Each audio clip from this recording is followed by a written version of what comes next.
sagalee gurguddaa dubbatu ijoolleen. Thank you parents. Waaqoo isin eebbisu. Baay'ee eebbifamaa. Waan isin ganameeffattanii facaaftan bara jireenya isaanii biraan hafu. Akka salphaatti ilaalinaa. Just addaatti dhufanii akka isaan kavarii godhan duwwaatti yaadinaas.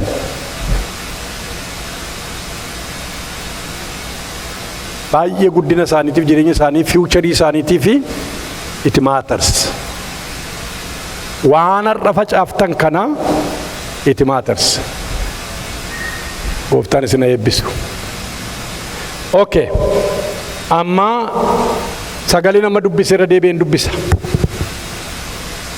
Egaa nuyi warri Waaqayyo wajjin hojjennu ayyaana Waaqayyo akka waan waa hin baafnee takkan fudhannee cimsinee isin gorsinaa. Sakaan lakkoofsa lammaffaa ittiin fufu sakanayyuu waan xinnoon irraa baranna. Kadhanna Waaqayyo. Guddaa si galateeffannaa. Galanni Waaqa irratti lafa irratti bara baraan maqaa kee ulfina qabeessaaf haa ta'u. Yaa Waaqayyo sagalee kee nutti dubbadhu. Hamaan as hin dhaabatin. Maqaa Yesuus Kiristoosiin kan godaane haa ta'u.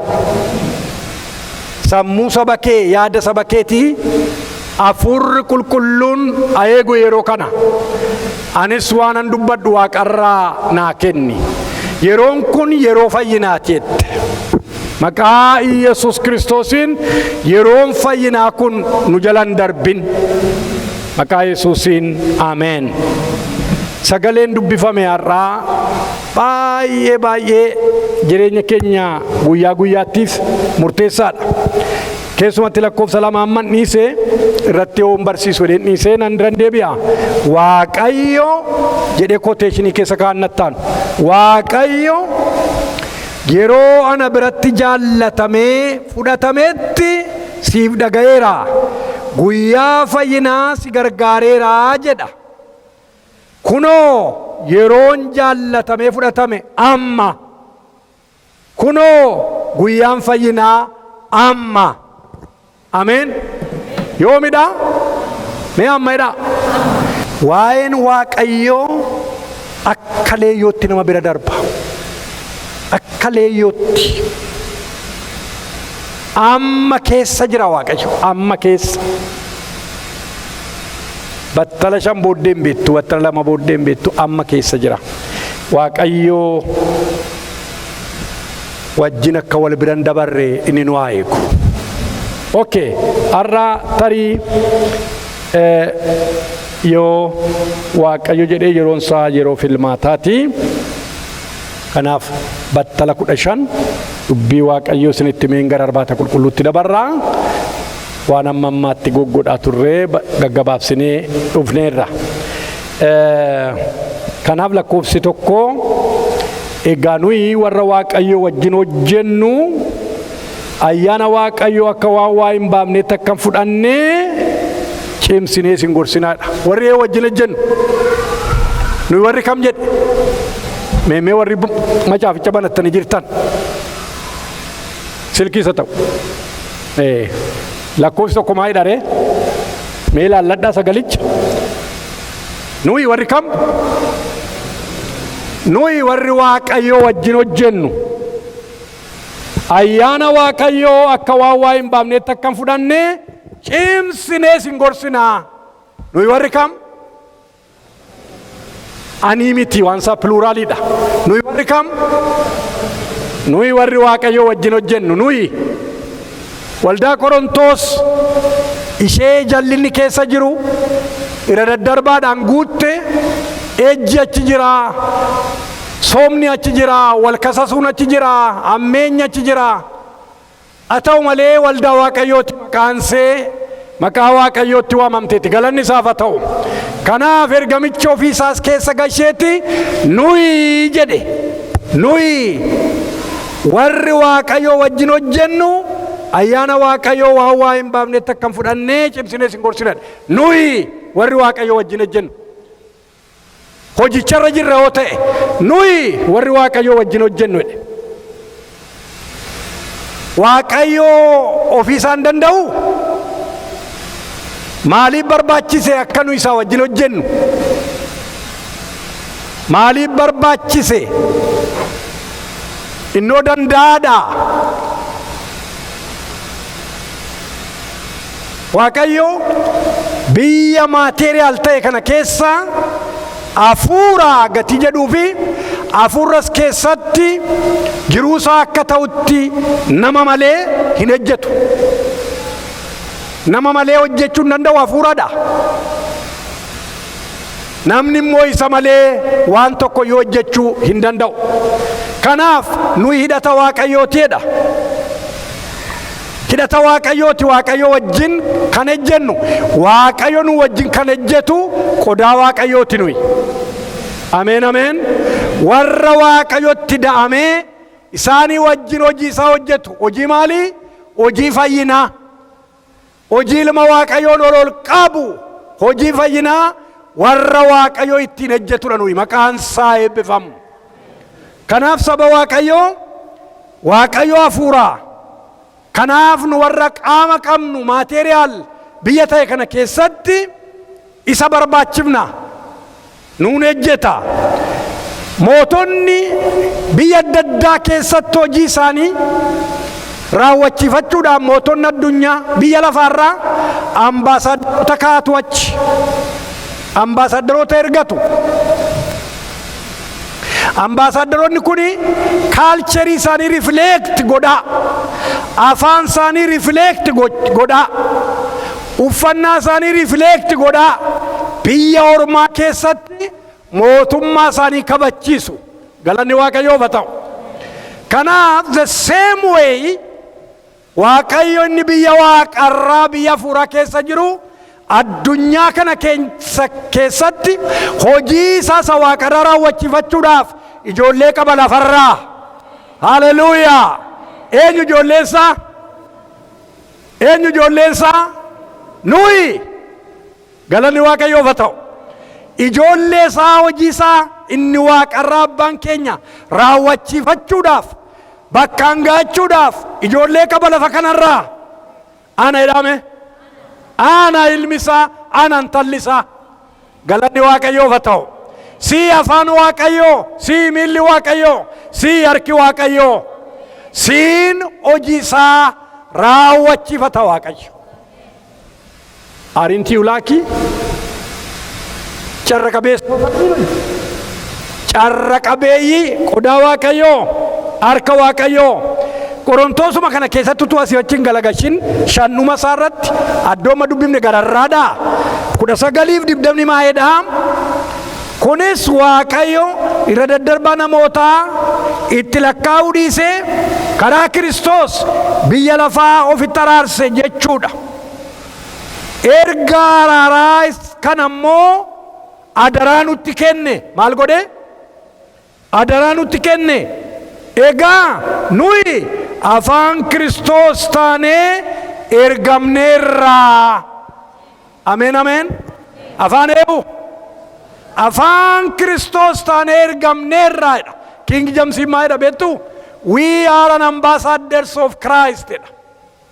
haleluuyaa.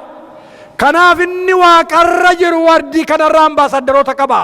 ambaasaddariin Kiristoos ana jedhame.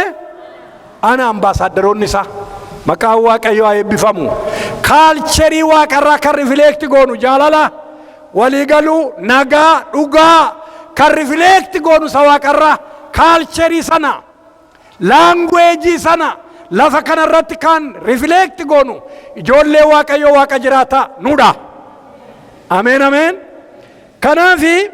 kanaaf immoo kan nu qoode, kanaaf immoo kan nu filate waaqayyo isa jiraataadha. galanni isaaf haa ta'u. makiliitiitti kenne isa tokkotti 5, isa tokkotti 2, isa tokkotti 1 kenneeti biyya gara biraa deemee jedha. biyyi gara biraa sun egaa biyya waaqarraati. harragaa makiliitiin sun si bira jira. 2 isa ta'u, 1 isa ta'u si bira jira. ana bira jira. akka namicha isa marmaree kaa'ee akka marmarreen keenya waaqayyo nu haa eegu. ameen ameen. Kanaafi we are an ambassadors, representative of Christ, who act on behalf of him. Hallelujah.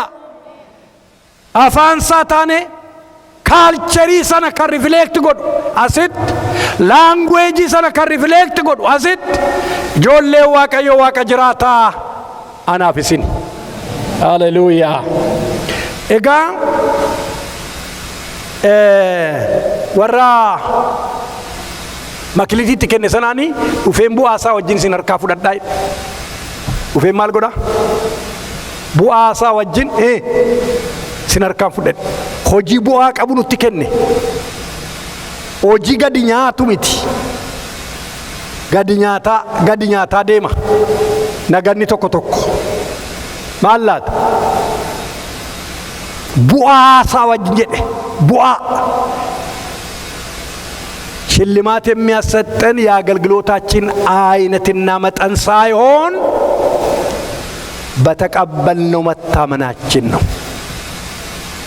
ጎሳ ተጃጅለ ኬኛ ኡቱን ተይን አመት ተጃጅልቴስ ኡቱን ተይን ጎሳ ሳቱን ተይን ፋርፈታ ደሞኒ ለለባ ደሞ ለፈ ቁልቁሌሰሞ አሸሪ ደሞ ጎሳ ሳሚቲ ሀጥናቱ ሀጉደቱ habaayyato xinnaatu isa fudhattetti amanamaa ta'u Waaqayyoon waa dandeessisu amanamaa dhadhagaa jirtu hundi keessan isa fudhannetti maalota amanamoota ta'u nurraa eega Waaqayyo. Nuyi Waaqayyo wajjin warra hojjennudha. Waaqayyo wajjin hojjennuudha maallu barbaachisa? Qabxii tokkitti ishee dubbadheen gara xumuraatti fida. Waaqayyo wajjin hojjechuudha maallu barbaachisa?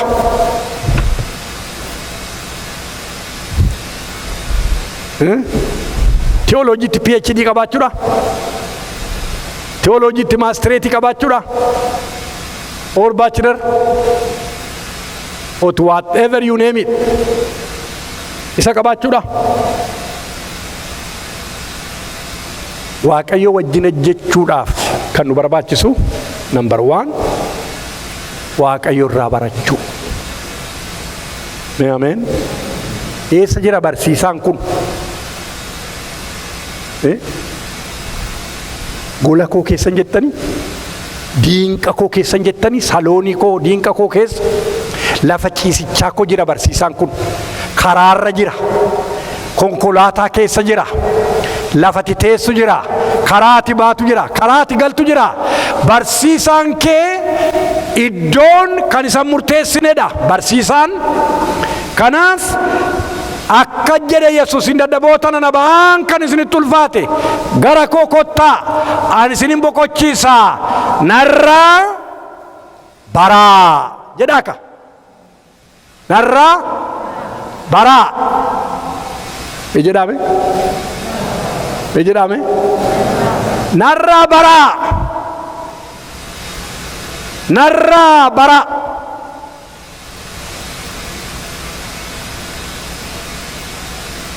waan sadii jedha. Dadhaboota nana ba'aan kan isinitti ulfaate gara koo kottaa isinin boqochiisaa. Kanaaf maaliif nu waamachuudha? Number 1 boqonnaa namni waama. From the restless world, he invites you to the rest that Christ gives you. No one else can give but Christ. Amen, amen. The rest that Christ gives. None. Birriin kennu. Isheen magaalli laattu ni magaalli hin kennu, ni dheeraan hin kennu, ni konkolaa kaas hin kennu, har'a fakkaata malee hin kennu. Yesus Kiristoostu kenna nagaa. Haleluuyaa. Isa duwwaatu kennuu danda'a. Namni waan baay'ee barbaada, nagaan boqonnaan garuu ilma Waaqayyoo harka jira. Mana namaa kan boqochiisu, jireenya namaa kan boqochiisu, tasgabbii kan namaa kennu ilma Waaqayyoo Waaqa jiraataa duwwaadha. Kottaa isinan boqochiisaa. Come. Kottaa isinan boqochiisaa. Isinan boqochiisaa. Kottaa. gootu hiimi. Jilbeenfadhu fuula isaa dura, macaafa kee banadhu dura isaatti, sitti dhangalaasaa boqonnaa sagalee isaa keessaan. Rest, rest. Isiniin kennaa gara biraanoo wanjoo koo baadhaa jedhe. Maal baadhaa? Mee wanjoo jedhame? Yook. Ameen ameen. Maal koo? Yesus Kristos, I wish utuun barumsa kana barsiisee isin barsiisee fixe. Yeroo disaayippilii waamee namoota duuka buutu waamee kan na duukaa bu'uu fedhu jedhe haadha manaasaa, ijoolleesaa, kana maalsaa kan hin ganne ganu na duukaa bu'uu hin danda'u. Wanjoosaa baadhatee na duukaa bu'u jedhe. Maalsaa? Mee jedhame? Hundumti keessan.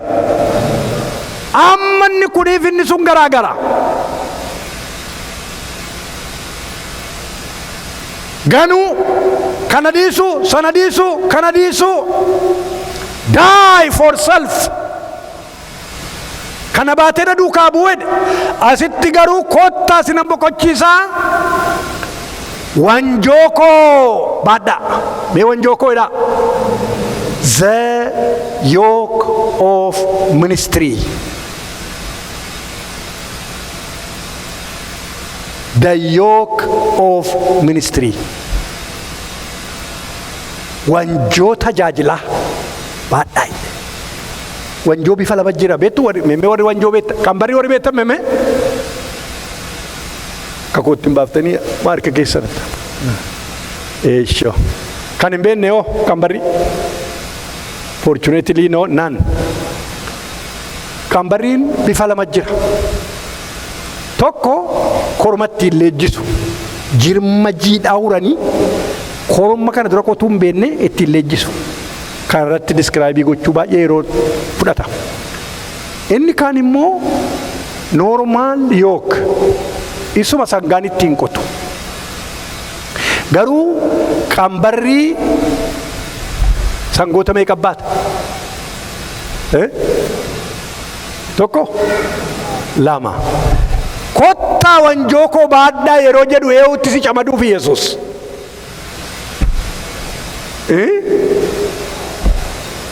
Eewutti si camaduu si waama. Ofii isaatti si camaduudhaaf si waama. Isa barsiisaa dhugaan, isa inni tajaajilu tajaajilaa dhugaan, isa inni karaa namatti agarsiisu, isa inni jireenyatti nama geessu, isa inni tajaajila Waaqayyoon ol kaasu, nama wajjin tajaajiluu danda'u ilma Waaqayyoo Yesus duwwaadha. Kottaa baadhaa wanjoo koo kan inni jedheef kanaaf natti camadami kottuuti jedhe.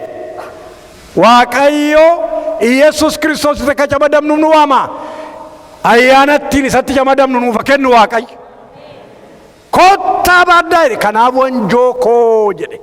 Isaa wajjin baadna gatii ta'e. Garasiin isa tarkisaa, garanaa tarkisa jechuudha. Jabaadhu naan jedhasi. Bartaa. Jabaadhu kaata fitte. Jabaadhu kaata xumurte. Jabaadhu kaata xumurte. Jabaadhu kaata keessaa baate. Jabaadhu kaata xumurte. Jabaadhu kaata fitte. Jedhaa. Mootummaa isaatiin dhugaa ilmi Waaqayyoo Waaqa jiraataa. Mee galata kennaafi. Haleluuyaa. Galanni isaaf haa ta'u. Isa kanattaan su dhagaa. Isa kanattaan inni itti kanattaan maayidhaa? Narraa baraa. Isinan boqochiisaa wanjoo koo baadhaa. Narraa baraa. Learn of me. Narraa bari. Maalirraa barra?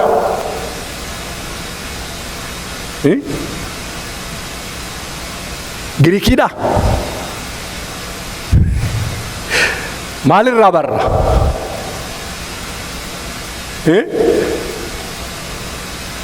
Maalitti butambe? Maalirraa barra? Maal? Nagaa jaalala. Filiphisius 2:8 maayedha. lakkoofsa 6 qabe inni bifa waaqayyommaatiin utuu jiru ulfina waaqayyoo isa abbaa isaa wajjin wal isa qixxeessu wanta qabatamaatti hafanitti hin lakkoofne. Inni ulfina sana gadi dhiisee akka waan tokkotti hin galleet of godhe. Bifa garbummaa hin fudhate. Fakkaattii namummaa hin dhalate. Waan hundumaa nama ta'ee argame. Lakkoofsa 8. Inni gad of deebisee hamma du'aattis amma fannifamee du'uttiyyuu abboomamaa ta'e. Lakkoofsa 8. Inni gad of deebisee. Mee gad of deebiseedha? Hundumti keessan maalirraa barra?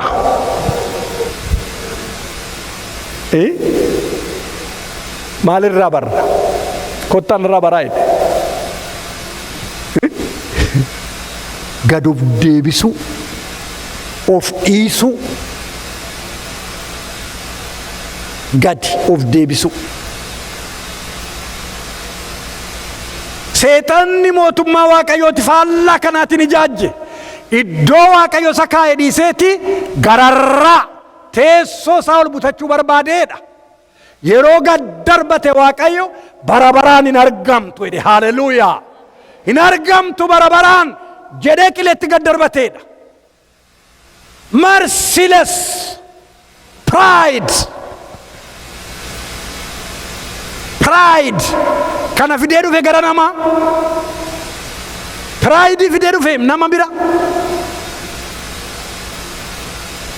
Nyaatanii jedhe lakki maalii kanarraa nyaatan hin duutu nuun jedhee waan jennaan akka isaa taatu akkasin akka isaan taaneef jedheeti. Isin cokkona waaqayyoo jedhe. Agartanii? Akka isaa taatu jedhe akka waaqayyoo. Jettee waan. Anoo cokkonaadhaan seeneetti. Kana fidee dhufe gara namaa. Jireenya namaa keessatti waan namni jibbu maani beektu sin gad of deebisu. No one likes that. I am exceptional namni jedhu as keessa hin jiru. Na duukaa jirtu. I am exceptional namni jedhu hin jiru. Hundumtu namni akka ittiin dubartiin Noorweejiyaanii tokkotu mucaa tokko naa gargaarii itti kenne gaggabaabsa naa gargaarii gaafadhe. Haa ta'u nan gargaaraa itti gaggabaabsuuf seenaan isaallee silaa dheeraadha. Nan gargaaraa Tuusdeey torbee dhufee magaaziidhaan qoraan dubartoonni baatanii gurguran ba'aa tokkitti waan daqiiqaa 15-20 kan addoo lamatti kukkutu itti addoo lamaatti. Ennaan mucichi maayidha. Anaa iskuuliin baraa jira maalan kana taa'ee qoraan garaa gara kukkutaa. Indi deetti na waamte faranji. Maaliif hin kukkuttu ennaan? Maalii kana nama garbaaf kukkuchiifattu maalan qoraan taa'ee kukkuta garaa gara. Akka jette dubartittiin. Hin tuffate miti jette. Maayee dheensoo bare nan rakkadhe bakka. Afaan natu hiika dhaabate. Hin tuffate miti jiru waan jette. Ani jette biyya ja'affaadha Afrikaadhaa Itoophiyaan biyya ja'affaan dhufee jira jette. Pride saba kurru saba of jajju akka Itoophiyaan agarreen jette. Dubartiin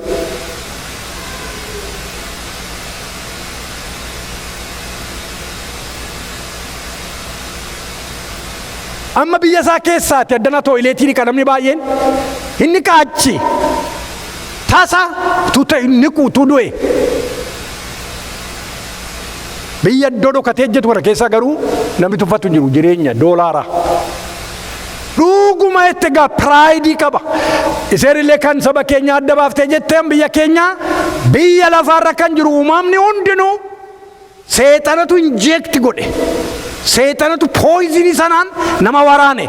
Kanaaf namni yeroo hundumaa gadi jechuun hin jaallatu. Nurraa galagashuu Yesuus. Humbleness, humilate of gochuun kan bira jiru ilma waaqayyoo waaqa jiraataa kottanarraa baraa jedhe. Gad of deebisu kottanarraa baraa jedhe. barsiisaa naan jettu miti jedhe miilla dhiqee gadi taa'e. Barsiisaa yaa gooftaa naan jettu miti jedhaniin. Erga barsiisaan keessan kana isinii godhee isinis walii godhaa kaa'edhe. Maal maqaa isaa maal sodaattin isin? Miilla walii dhiqu. Do I do that? Faniidhaaf gaaf tokko gochuu hin dandeenya. Faniidhaaf. Garuu laayif istaayilii kee godhadhu jechuusaati. Guyyaa tokko barbaadi nama tokko dhaqi dhiqi miti. Laayif istaayilii kee godhadhu gadoof deebisaati walii dhiqaa gadi jedhaati. Waaqayyo jireenya gadoof deebisu nuuf haa kennu. Jireenya gadoof deebisu. Gadi jedhanii isa kaan as qabadhu jechuu. Narraa baraa. Yaaqoob 4:6 Waaqayyo warra of tuulaniin hin mormaa warra gad of deebisaniif immoo achimaan isin hin dubbisu. Yaaqoob 4:6 akka jedhala 4:6 inni ayyaana isaa caalaa immoo hin kenna. Caalchisee hin kenna. Kanaaf caafanni qulqullaan Waaqayyo warra kooraniin of qabaniin hin morma. Warra gad of deebisaniif garuu ayyaana isaa kenna. Warra kooraniin ol qabaniin maal godheedha? Hin morma. Egaa Waaqayyo siin mormee wadaanyi kee. Erga Waaqayyo nuun mormee wadaanyi kee seexanaa. Inni immoo akka kubbaatti fuudhee dhiita malee. Erga Waaqayyo saayidii kee miti ta'e, erga Waaqayyo saayidii keeti godaane, gamattachi gortee gama kam? Gama diinaa. Waaqayyo warra gad of deebisaniif ayyaana isaa kenneedha. Ameen. Kanaaf obboloota koo warri waldaa Waaqoo tajaajilu kamaan guddootti isa ta'u akka maaliitti ta'u akka shari'aan goonu gadi of narraa baraa jedhe. Gadi. Dhiqaa wal jedhe. Miilla walii dhiqaa jedhe. Ani kanan isinii godhe gooftaa naan jettu jedhe. Isin immoo godhaa kamaarreedha.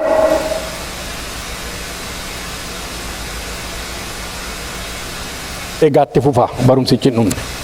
I can't finish.